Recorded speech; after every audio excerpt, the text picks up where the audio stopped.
What's up, Rockstars? This is David from rockstarreviews.com. In this video today, I'm going to review Wayne Dyer's book, The Power of Intention. This is one of his newer books. I'm a huge fan of Wayne Dyer's books, and The Power of Intention is actually one of my favorite books that he wrote, just because he has so much valuable information in this book. And he really goes into the power of intent or intention and how powerful it is when you connect to your true, authentic self and when you really just use your intentions in not so much of a forceful way, but more of a spiritual, enlightened way that works on your behalf, not only in your life, but you're universally speaking, if you will. So, what I liked about this book is, let me first go to the very beginning and kind of talk about what is in the book, and as far as the table of contents. The first part, he talks about the essentials of intention. He talks about viewing intention from a new perspective. He talks about the 7 faces of intention, connecting to intention, obstacles to connecting to intention, your impact on others when connected to intention, and intention and infinity. That's part 1. Part 2 is putting intention to work in your life. It's more chapters and with specific information, a step-by-step guide for applying these principles to your daily life. So in there, you're going to learn, is my intention to respect myself at all times? Is my intention to live my life on purpose? Is my intention to be authentic and peaceful with all of my relatives? Is it my intention to feel successful and attract abundance in my life? It is my intention to live a stress-free, tranquil life. It is my intention to attract ideal people and divine relationships. It is my intention to optimize my capacity to heal and be healed. And it is my intention to appreciate and express the genius that I am.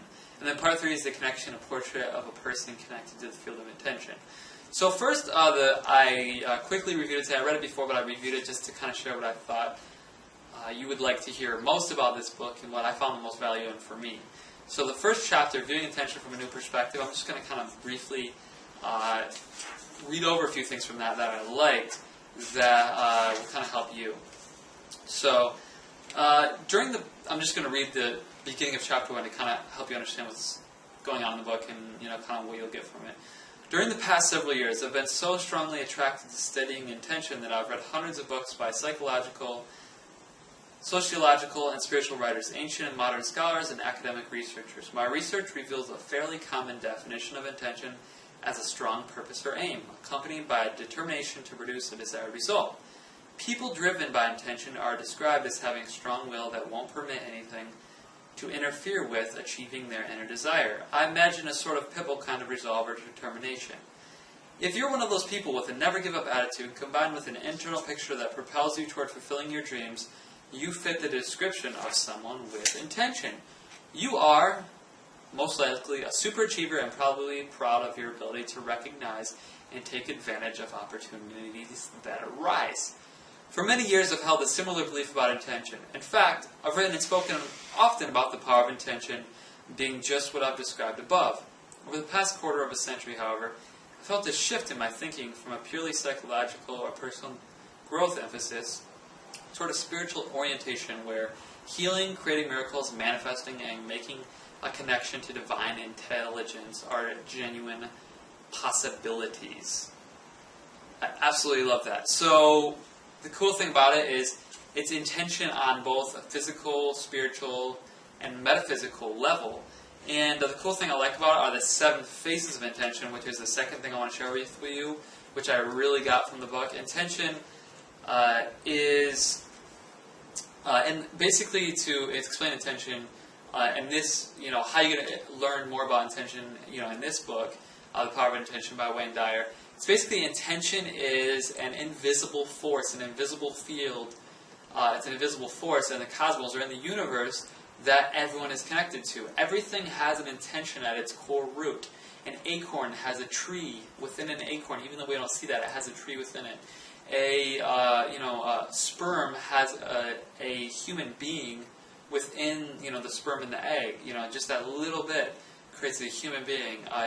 Grass. The intention of, all these seeds is to grow plants. The intention of, the sun is to rise every day and give us, the ability, photosynthesis to give us, oxygen and nutrients and things to sustain life. Everything at its core root has an intention, including us human beings. And what I loved about that was intention is is effortless. Intention is non-physical. Intention is something that is in your life and around you all the time and is working on your behalf. And when you tap in to that intention and you release the ego from your life and you learn to live out of the 7 phases of intention, you really step into a new area in your life where it's not about, what happens or what doesn't happen, because whatever happens is for the good and benefit of you in your life, and everything is a learning lesson. So you really step into and graduate into a new level of wisdom and serenity, peace, and tranquility in your life that you've never had before. And when you are aligned with your intention and your purpose, and you really have, the intention, of the universe is connected to your intention, it's just extremely powerful and empowering to you in your life. And you have a sense of purpose, ability, you have a sense of awareness, openness, and all these different things that you never had before. And it feels great. And it's something that it's even hard to describe in words, but I hope I described it somewhat okay for you. So I'm going to read the 7 phases of intention that Wayne Dyer talked about, that I really got a lot of, and just reading even this chapter and these sections really helps explain a lot about the 7 phases of intention and what intention is at a spiritual level, and how to align with what intention is, the 7 phases of intention, so that your intention is connected with the universal intention and everything flows a lot more easily in your life. You don't need to struggle to become successful. You don't need to struggle to be happy. You don't need to struggle to be healthy. It's just all about aligning yourself with what is going to provide you with the best benefit and value and learning experiences. And when you align yourself with your intention and with the universal intention, it's much easier. There's much more flow in life, and everything just flows more easily. And I'm finding that as my life goes on, I'm shifting from more of a struggled, grinded out kind of mentality and hustle mentality and state, to more of an easy, free-flowing, let life and opportunities come to me and move based on my guidance and my internal GPS and intuition. And that's the direction I move in, instead of forcing things and pushing things. So it's a really interesting shift, and your life changes dramatically, and it's very beneficial to how you feel, how you act, how you be, and how you are as a being on a daily basis. So it's really beneficial. So the 7 phases of intention are, the first one is being creative. And some kind of affirmations for that is, my intention is for all my activities to be directed by Spirit. My intention is to love and radiate. Actually, wait, that's another. Hold up. I think I'm in the wrong section. Yeah, I am. So let me go back. 7 phases of intention. The first one is creativity. Creativity is the power of intention has to be creative, or nothing would come into existence. So creativity is the first phase of intention. It's just being creative. Being, creative is what created the world around us. Everything has its own creativity. You look at different types of trees, different types of animals, different types of plants, different human beings, the ideas different human beings come up with, the different books we write, the different art we create, the different music we create, the different clothes we wear, the different ideas and concepts and anything, in life, anything that we come up with, all stems back from creativity. And let me just read that sentence again. The power of intention has to be creative, or nothing would come into existence.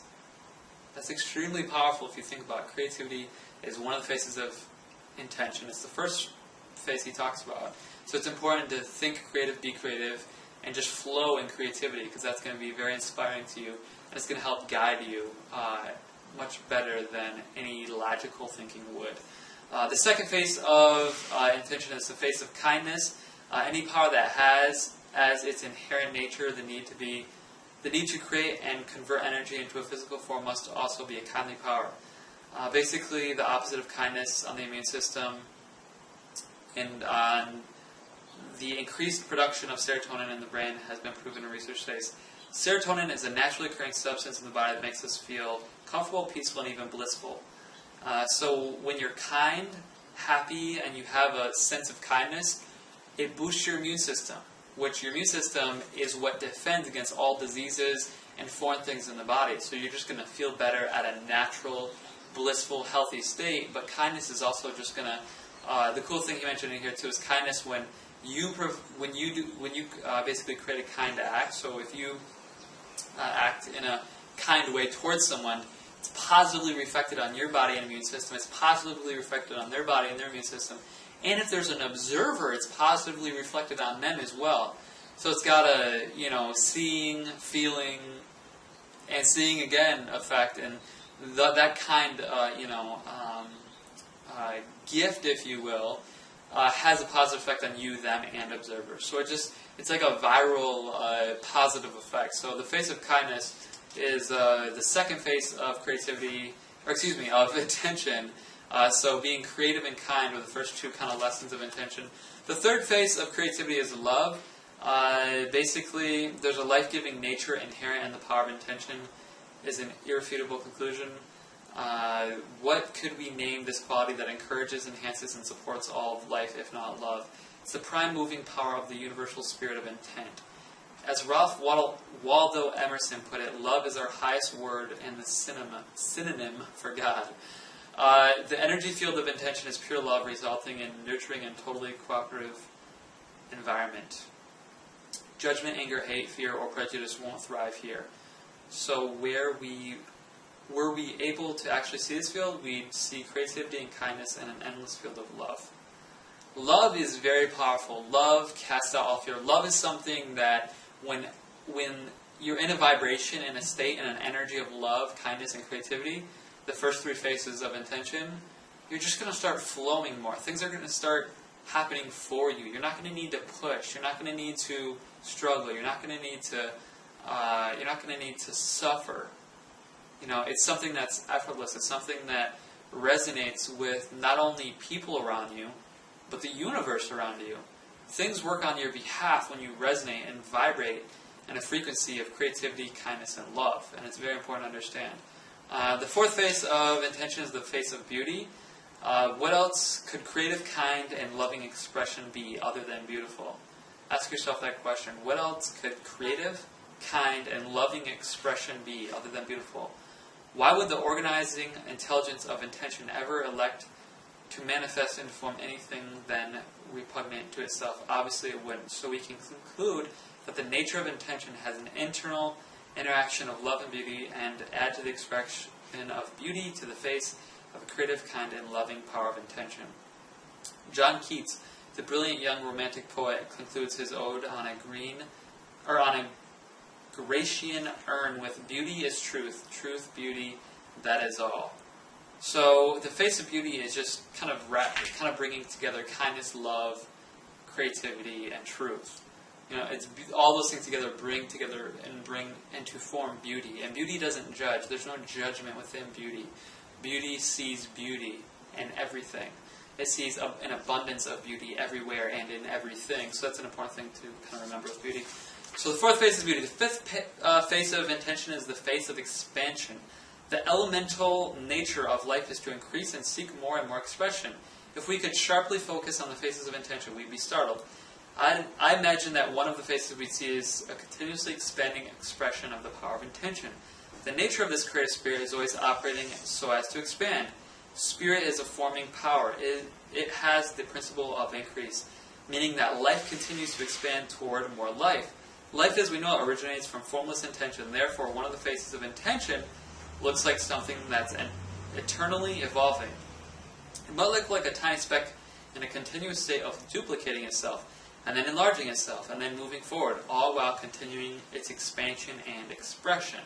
This is what's happening in our physical world. This fifth phase of intention takes the form of what is expressing it. It can be no other way. If this ever-expanding force disliked itself, or it felt unconnected, it could only destroy itself, but it doesn't work that way. Power of intention manifests as an expansion of expanding creativity, kindness, love, and beauty. This is beautiful, brilliant, amazing.